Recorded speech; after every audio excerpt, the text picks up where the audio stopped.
የእስራኤል ከተሞች በቦምብ ተናወጡ። ለኢራን በቆፈረችው ጉድጓድ ራሷ ገባች። ሰላም ጤና ይስጥልን ክብራን አድማጭ ተመልካቾቻችን እንደምን ቆይታችኋል እያልኩኝ ወደ እሳቱ መረጃዎቻችን ተሻገርኩኝ። በበርካቶች ዘንድ እንዳይጀመር የሰጉለት ጦርነት ተጀመረ። በእስራኤልና በኢራን ከፍተኛ ጦርነት ተጀምሯል። የዓለም ሀገራት እባካችሁ ዜጎቻችን ይውጡ እያሉ ይገኛሉ። ጦርነቱ እስራኤል ከአሜሪካ ጋር ተባብራ ብትፈጽምም በአሁን ሰዓት ሰሜናዊ እስራኤል በፍንዳታዎች እየጋየች ትገኛለች። በመላው እስራኤል የአደጋ ማስጠንቀቂያ ደውሎች እየተሰሙ ነው። ኢራን ከእስራኤል ለተሰነዘረባት ጥቃት ከባድ ምላሽ ሰጥታለች። የእስራኤል መከላከያ ሰራዊት ዜጎቹ በአቅራቢያቸው ወደሚገኝ የመከላከያ መጠለያዎች እንዲገቡና አስፈላጊውን ጥንቃቄ እንዲያደርጉ መመሪያ ማስተላልፏል። ነገሮቹ ከረዋል። እንዲሁም የሁቲ ታጣቂዎች ኢራን ስትጠቃ ዝም ብለን አናይም፣ አሜሪካ ለእስራኤል ከተደረበች እኛም ለኢራን አለን ሲሉ ከባድ ጥቃት ፈጽመዋል። በሌላ በኩል በኢራን ቴህራን ላይ ሌላ ዙር ጥቃት ተከፍቷል። ኢራንም ሰላም እንፍጠር ስል ናቃችሁኝ አይደለ በማለት ኢራን በአቡዳቢና በባህሬን የሚገኘውን የአሜሪካን የጦር ካምፕ በሚሳኤል ከደቂቃዎች በፊት በደንብ አድርጋ ደብድባለች።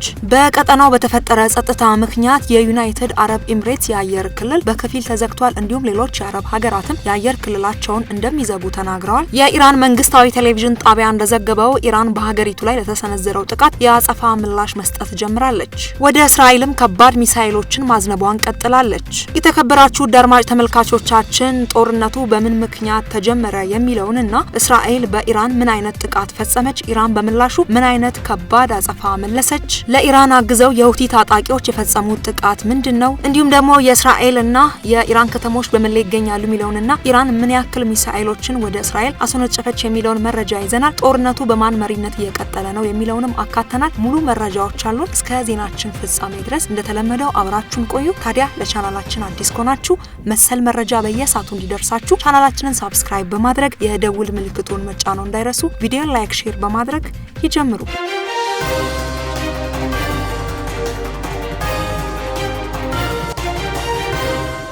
ወደ መረጃዎቻችን ስናቀና እስራኤልና ኢራንን በተመለከተ የትም ያልተሰሙ መረጃዎችን ወደ እናንተ የምናደርስበት ሰዓት ነው። ወደ ዝርዝሩ እናምራ። እስራኤል ዛሬ ጠዋት በኢራን ላይ በከፈተችው ጥቃት ከዋና ከተማዋ ቴህራን በተጨማሪ በሌሎች ከተማዎች ላይ ጥቃት መፈጸሟ ተዘገበ። የኢራን መገናኛ ብዙሃን እንደዘገቡት በሀገሪቱ የተለያዩ 5 ከተሞች ውስጥ ፍንዳታዎቹ ተሰምተዋል። የዜና ወኪሉ በተጨማሪም በርካታ ሚሳኤሎች በኢራን ዋና ከተማ ቴህራን በሚገኘው የዩኒቨርሲቲ ጎዳናና የሪፐብሊካን አካባቢ መመታታቸውን ዘግበዋል። በቴህራን በሁለት ቦታዎች ፍንዳታዎች መሰማታቸውን የኢስላሚክ ሪፐብሊክ የዜና ወኪል ዘግቧል። ጭስ በከተማው መሀል ላይም እንደሚታይም ተገልጿል። የእስራኤል ጥቃትም ከአሜሪካ ጋር በመቀናጀት የተፈጸመ እንደሆነ ዘገባዎች እያሳዩ ነው። አሜሪካ ከኢራን ጋር 3 ዙር ድርድር እያደረገች ሳለ በኢራን አቅራቢያ ወታደራዊ ኃይሏን ስታጠናክርና ድርድሩ ካልተሳካ ጥቃት እንደምትፈጽም ስትዝትም ቆይታለች። ሐሙስ ዕለት ጃኔቫ ውስጥ የተካሄደው ንግግር ውጤት ሳያስገኝ ከቀረ ከአንድ ቀን በኋላ እስራኤል በኢራን ላይ ጥቃትም ከፍታለች። ይህን ጥቃትም ከአሜሪካ ጋር በመቀናጀት መፈጸሙን ሲኤንኤን ከአሜሪካ፣ ሀሪቴይዝና የኔት ኒውስም ከእስራኤል ጋር ዘግበዋል። ከዚህ ጋር በተገናኘም ኢራን የአየር ክልሏን ለየትኛውን በረራ ዝግ አድርጋለች። ኢራን በመላው ሀገሪቱ ምንም አይነት የአውሮፕላን በረራዎች እንዳይካሄዱ የአየር ክልሏን ዝግም አድርጋለች። የኢራን ሲቪል አቪዬሽን ባለስልጣን ቃል አቀባይ ማጂድ የኢራን የአየር ክልል ተጨማሪ መግለጫ እስኪሰጥ ድረስ ዝግ መደረጉንም አስታውቀዋል። የኢራን ባለስልጣናት ይህንን ከማሳወቃቸው በፊት እስራኤል ለየትኛውም የንግድ አውሮፕላን በረራ የአየር ክልከላን መዝጋቷን ይፋ አድርጋም ነበር። ኢራን የአጸፋ ጥቃት ትፈጽማለች በሚል እስራኤል ዜጎቿን አስጠንቅቃለች። እስራኤል ዛሬ ጠዋት በኢራን ዋና ከተማ ቴህራን ውስጥ ጥቃት መፈጸሟን ተከትሎ ዜጎቿን ጥንቃቄ እንዲያደርጉ አስጠንቅቃለች። በመላው እስራኤል ከኢራን ሊፈጸም የሚችል የሚሳኤልና የድሮን ጥቃት ለማስጠንቀቅ የአደጋ ጊዜ ደውሎች ጠዋት ላይ ተሰምተዋል።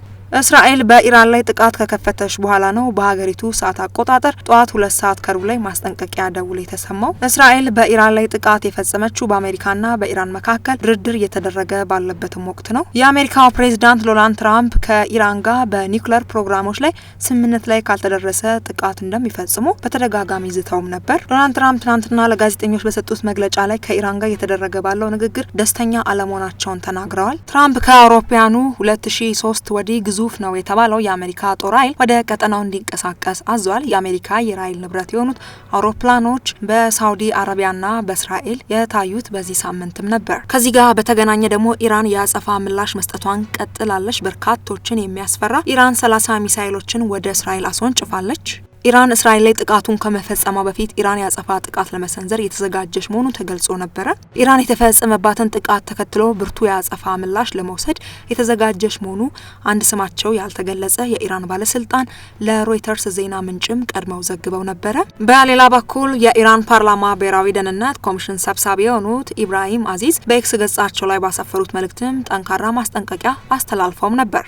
አስቀድመን አስጠንቅቀን ነበር ያሉ ሲሆን አሁን የጀመራችሁት መንገድ መጨረሻው ከናንተ ቁጥጥር ውጪ የሆነ ነው ሲሉ ገልጸዋል። እስራኤልም ከኢራን ያጸፋ ጥቃት ከባድ በሆነ ሁኔታ ልትሰነዝር እንደምትችል በመግለጽ ዜጎቿንም አስጠንቅቃለች። ጥቃቱ የተፈጸመው በመሪው ቢሮ አካባቢ መሆኑ የተነገረ ሲሆን በከተማው በርካታ ፍንዳታዎችም ተሰምተዋል።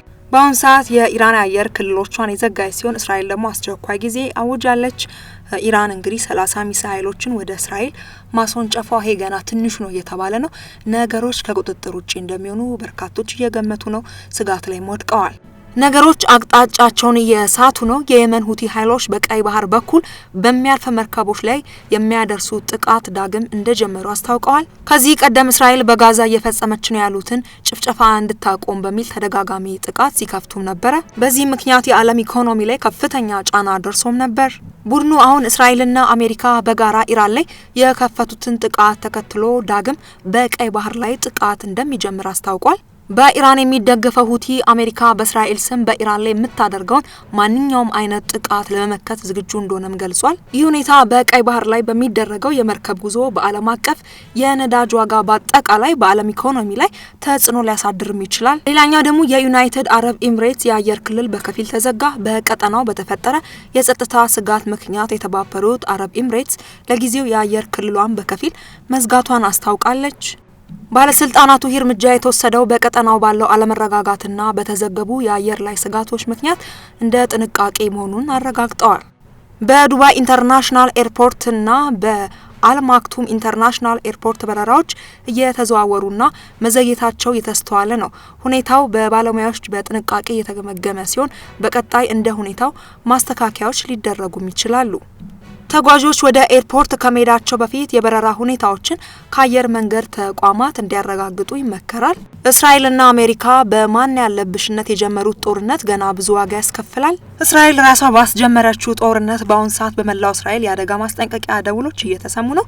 የእስራኤል መከላከያ ሰራዊት ዜጎችን በአቅራቢያቸው ወደሚገኙ የመከላከያ መጠለያዎች እንዲገቡና አስፈላጊውን ጥንቃቄ እንዲያደርጉ መመሪያ ማስተላልፏል። በሌላ በኩል በኢራን ቴህራን ላይ ሌላ ዙር ጥቃት ተከፍቷል። እስራኤል ከኢራን ሊሰናዘር የሚችልን ስጋት ለመቀነስ በሚል በቴህራንና በተለያዩ የኢራን ከተሞች ላይ ከአሜሪካ ጋር ሆና ጥቃት መፈጸሟን አስታውቃለች።